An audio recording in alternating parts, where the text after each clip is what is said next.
Let's talk about ICC certs. Once you get in this industry several years, you kind of realize there's something that they call a master code professional. And this is more for all the master code professionals and wannabe master code professionals.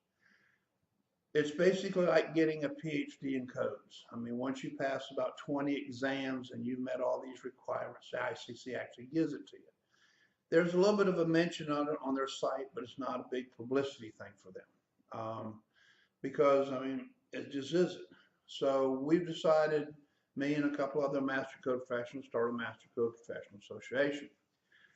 Basically, if you're interested, I want you to go take a look at the website. And it's basically www.iccmcp.com. And it's a free association. It's not going to cost anybody anything at this point. We've got a couple of sponsors like myself and all just getting it off the ground. The only way you can become a member of this association will become a Master Code professional. What's kind of interesting about it is if you go look at on one of the pages on the website, there's a map, and it kind of shows how they're laid out by state. And I mean, it was kind of interesting. 4 states have none. The predominant states pretty well are like Pennsylvania, Florida, Texas, Virginia, South Carolina, and then of course you got other states that have very few or little at all. But it's kind of interesting how dedicated certain states are to this profession, and how it does make more of a professional goal to be a Master Code professional. I do remember I do a little bit of expert witness work, which we might talk about in another codecast down the road.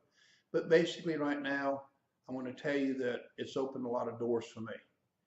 I know when we had our inspection company, we had about 15 Master Code professionals, because to me, I wanted everybody to be the top of the game. And I'm not going to tell you how much it meant to my customers when I told them, listen, I got 15 Master Code professionals.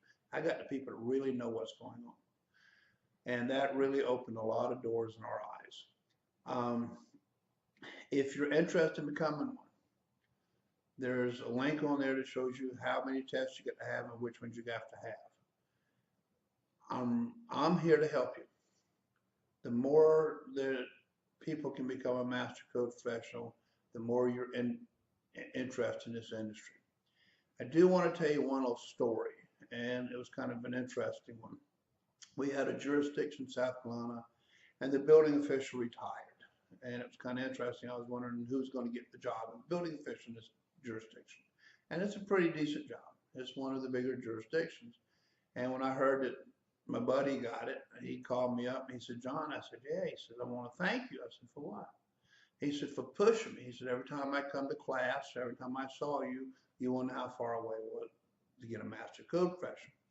I said, well, you had to take all the tests. And he said, yeah, without you prodding me every time I got a chance. He said, we're never going that far. He said, when the old building official left, of course, that opened up this door for me to become the building official in this jurisdiction, which made me feel good. Because if he'd just sit back and he was an electrical inspector and decided he was going to do a single trade electrical inspections, and he would still be, guess what, an electrical inspector. So, as I said, me and my staff are here to help you any way we can to get you to that goal. See you next week.